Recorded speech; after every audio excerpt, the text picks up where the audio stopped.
I never thought that my life would turn out like this. I thought I had it all: a loving husband, a beautiful home, and a bright future ahead of me. But then everything came crashing down. My husband and I had been together for 5 years, and we had always been happy. We shared everything from our hopes and dreams to our deepest fears. We were each other's best friends, and I couldn't imagine my life without him. But then something changed. My husband started hanging out with a new group of friends. They were all single, and they didn't seem to like the fact that my husband was in a committed relationship. They would always make snide remarks about me and try to convince my husband that our relationship was broken. At first, I tried to ignore it. I thought that my husband would see through their lies and come back to me. But as time went on, he became more and more distant. He started spending less time with me and more time with his friends. I tried to talk to him about it, but he brushed me off. He said that his friends were just joking around and that I was overreacting. But I could feel the distance between us growing wider and wider. To make matters worse, I couldn't stand his new friends. They were loud, obnoxious, and disrespectful.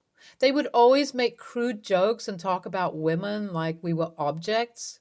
I didn't want my husband to be associated with people like that. I tried to talk to my husband about it, but he wouldn't listen.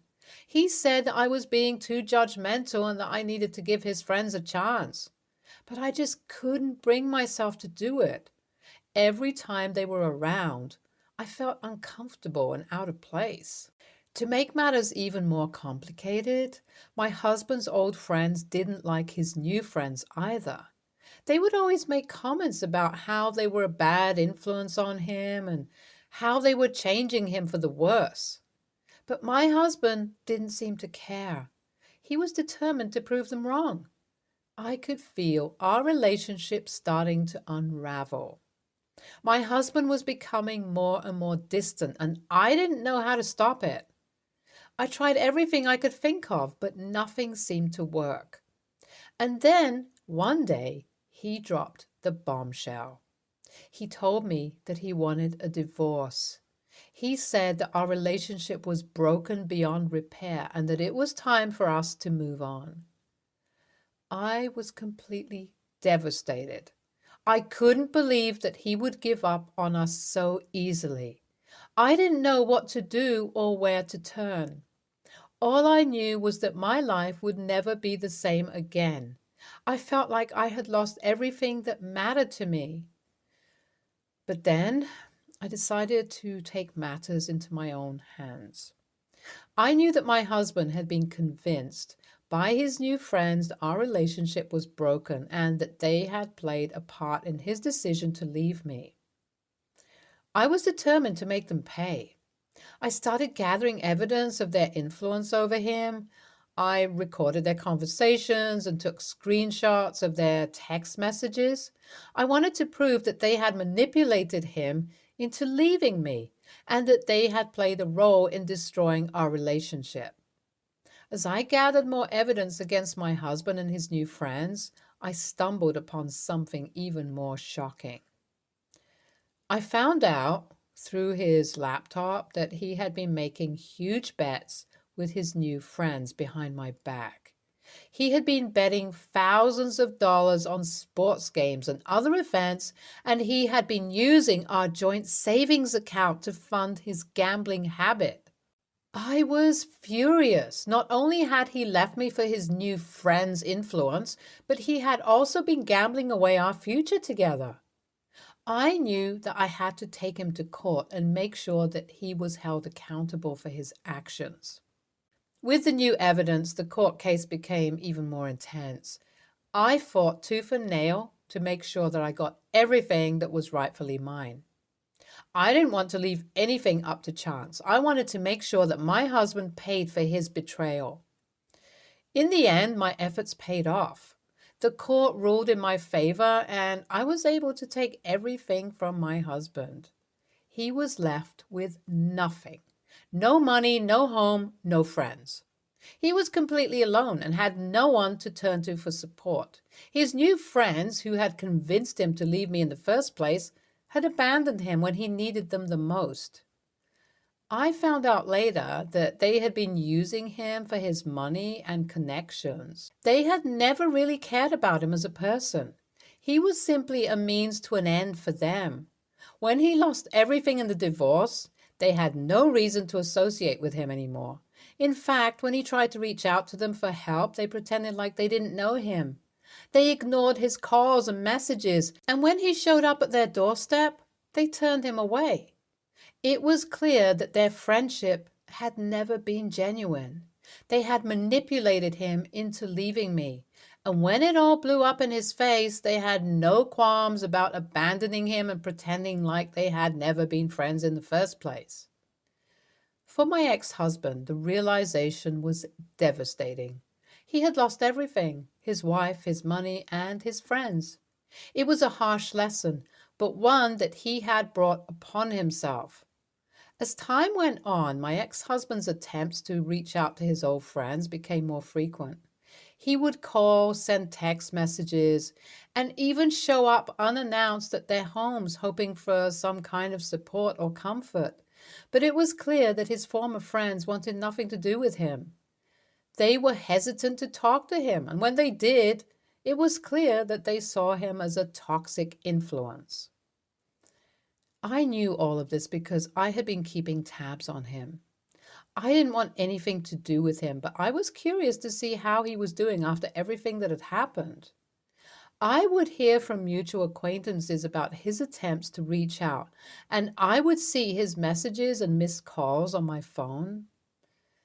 One day, I received a call from his ex-best friend, the one he had blown up on when he tried to convince him to reduce contact with his new friends.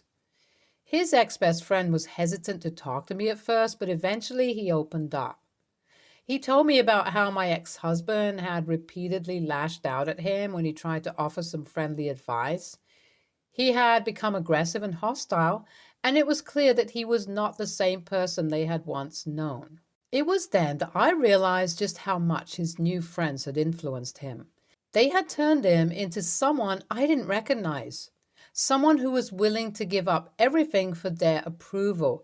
And now that he had lost everything, including his wife and his money, they wanted nothing to do with him. It was a bitter pill for my ex-husband to swallow, but it was a lesson he needed to learn. He had been blinded by his desire to fit in with his new friends, and he had lost sight of what was truly important in life. And now that he had nothing left, he was forced to confront the harsh reality of his decisions. Update 1. I was surprised to see him standing on my doorstep, looking defeated and desperate. It had been 3 months since the divorce, and I had heard nothing from him since the court ruling. But here he was, begging for my forgiveness and asking me to take him back. He was in a sorry state. His clothes were wrinkled, and he looked like he had been up all night. I couldn't help but feel a pang of sympathy for him. But at the same time, I knew that he had brought all of this upon himself. He began to pour out his heart, confessing how wrong he had been, how much he had regretted his decision, and how much he missed me. He promised that he would do anything to make it up to me and begged me to give him another chance. But I couldn't forget the pain that he had caused me.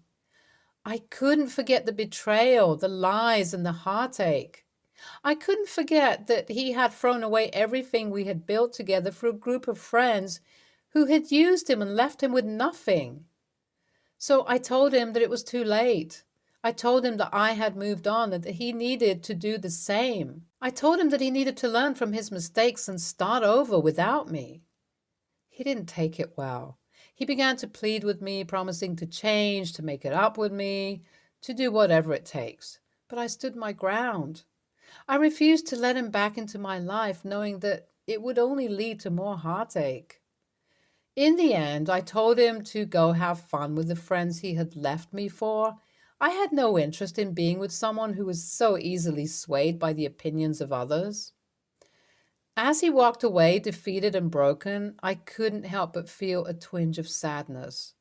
But at the same time, I knew that it was the right decision. He had brought all of this upon himself and he needed to learn from his mistakes. NTA. He's a pathetic and weak man who couldn't stand up for himself. He let his new friends manipulate him into leaving his wife, and now he's paying the price for his foolishness. I don't know, taking everything from her ex-husband was unnecessary and cruel. She should have just moved on with her life and let him suffer the consequences of his own actions. He's a fool who made a series of bad decisions that led to his downfall. He deserved to lose everything because he put his trust in the wrong people and ignored the warning signs. NTA, OP, and his old friends tried to advise him multiple times. OP deserved to get everything. He would have just gambled everything away. Next story. I just want to preface this by saying that I, male, 42, appreciate the work of educators. This isn't intended to be a shot at them. My son, 13, male, is a good kid who follows the rules, does his homework, and generally does well in school. He's also very pragmatic and doesn't take kindly to authority figures who try to shame or bully him. So, onto the incident at hand. About a month ago, my son was assigned a project in one of his classes.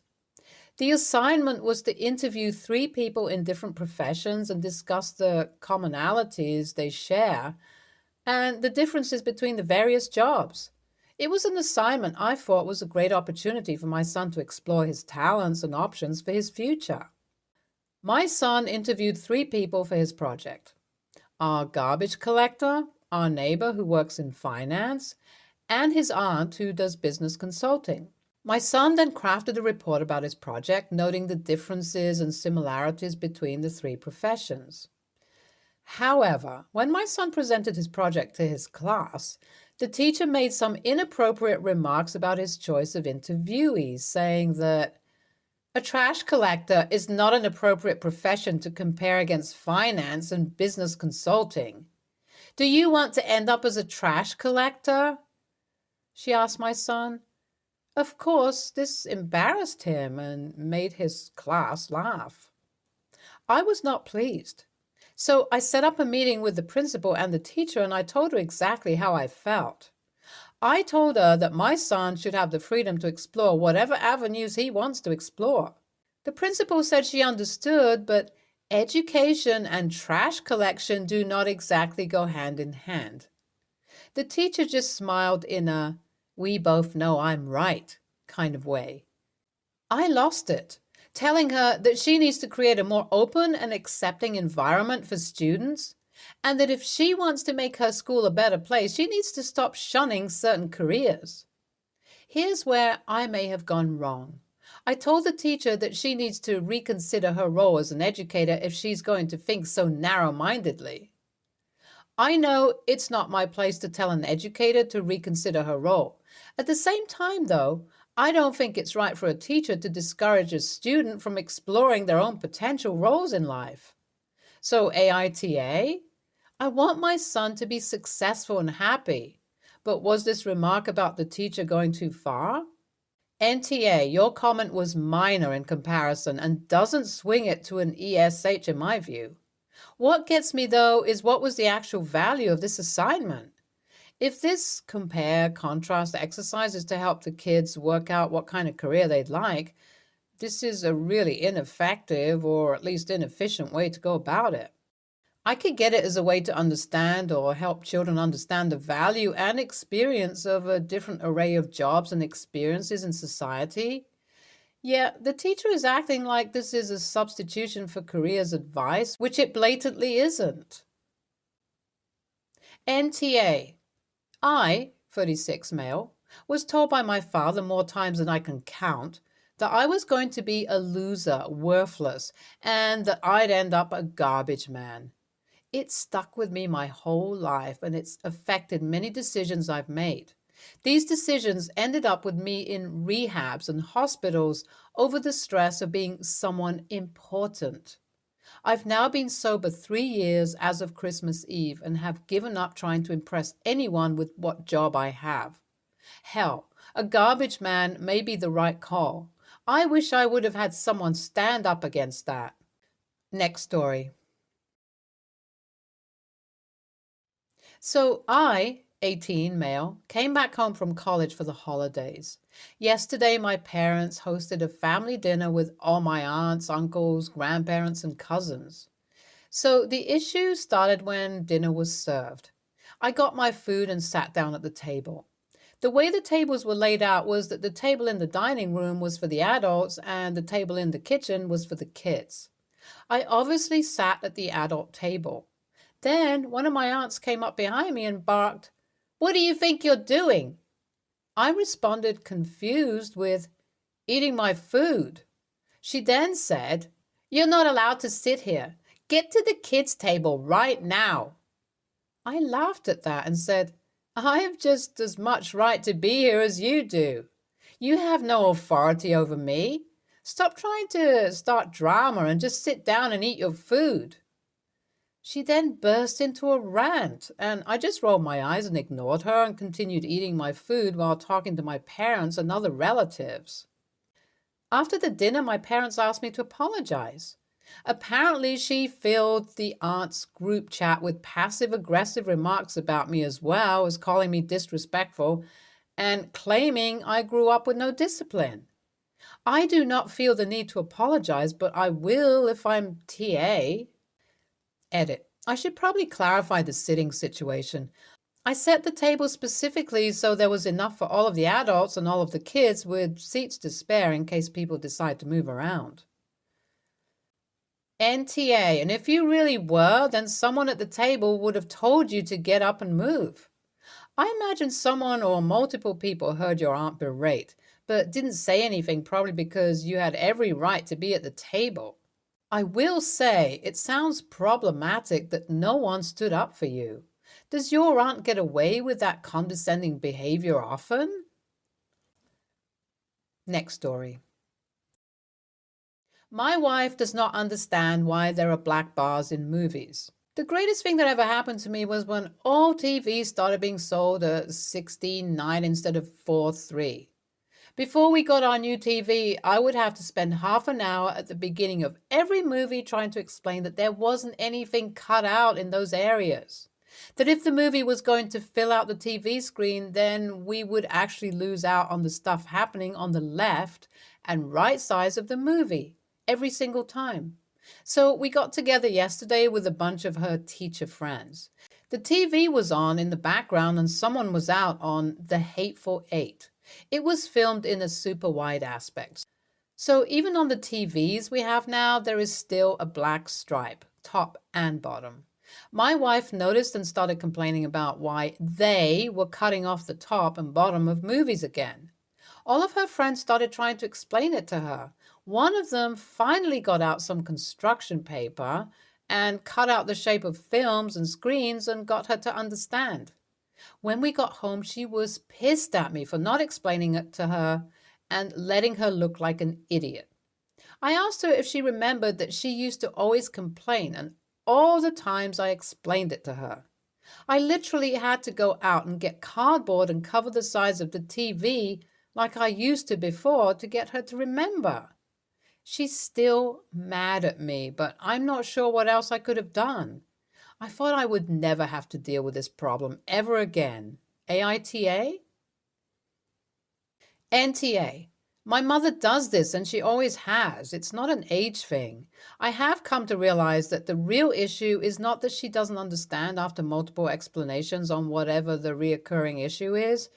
It's that she doesn't want it to be that way, and that's just her way of complaining. Instead of explaining for the millionth time, I just say, "Sorry that bothers you," and move on.